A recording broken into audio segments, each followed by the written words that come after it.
Pascal, on va commencer ce soir par François Hollande, qui a fait sa première conférence, oui, mais en Corée du Sud. Absolument. François Hollande avait promis que lui, il ne ferait pas de conférence rémunérée comme Nicolas Sarkozy. Alors, on lui a quand même dit c'est 200 000, et là, il a dit très fermement OK.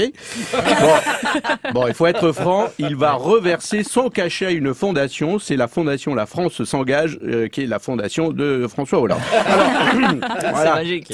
En Corée du Sud, il a évoqué la rente, les gens qui gagnent de l'argent en ne faisant rien, en dormant, mais c'est pas ce qu'il a fait pendant 5 ans. Du coup, c'est bien de la part de la Corée du Sud de prendre un expert. François Hollande, toujours, qui n'a pas été très content de la dernière interview de Macron sur TF1. Il n'a pas apprécié les pics de Macron à son endroit. D'après ses proches, Hollande est tellement en colère qu'un de ces 4, il va parler et ça va faire beaucoup de bruit. Oui, en gros, il va lâcher un hashtag balance ton Macron qui va faire très très mal. J'attends de voir. Alors ça, vous faites référence évidemment à Balance ton porc, dont on parle beaucoup sur les réseaux sociaux. Oui, les femmes qui sont invitées à raconter leur histoire de harcèlement sexuel, la plupart du temps au travail, c'est le hashtag balance ton porc qui fait suite au scandale Harry Weinstein, dont vous avez, Arnold, fort bien résumé l'affaire il y a quelques jours. Oui. Quand c'est bien, faut le dire. Ouais, non, j'ai pas dit ça. J'ai pas dit ça, Pascal Atenza. C'est vrai. Avec cette phrase terrible, tout le monde savait, mais personne n'a parlé. C'est pour ça qu'il a distribué aux États-Unis le film The Artist. Là, il était sûr, ça parlait pas beaucoup. Alors au cinéma, à la fin d'une scène, on dit couper, et c'est exactement ce qu'on a envie de lui faire, couper. Alors ce hashtag a permis de libérer la parole, et c'est une bonne chose, il faut continuer. Et puis ça a donné d'autres idées. Alors par exemple, hier, j'ai vu un tweet de Christine Boutin, véridique. Tout ce que je vais vous dire là est vrai. Elle était déçue parce que hier, 16 octobre, c'était l'anniversaire de la mort de Marie-Antoinette guillotinée, et elle a écrit, je vous jure que c'est vrai, pourquoi un tel silence qui révèle le déni français. Wow. Donc c'est clair, très vite j'ai fait le hashtag balance ta folle. J'étais obligé, qui a très bien marché en plus.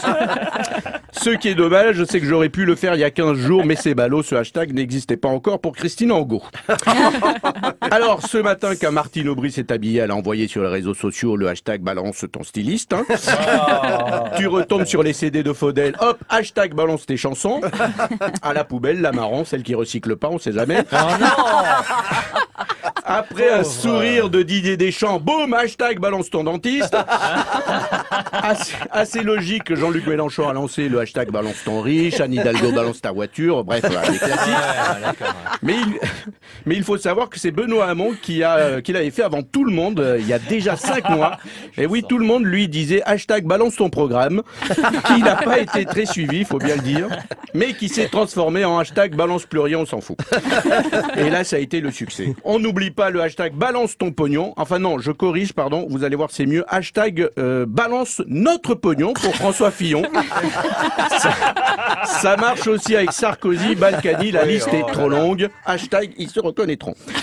Et puis enfin, il y a ceux qui n'ont pas bien compris le hashtag balance ton porc. Georges Pernou de Thalassa qui lui a balancé le port de La Rochelle parce qu'il le trouve sympa pour un week-end. Il fallait bien la faire.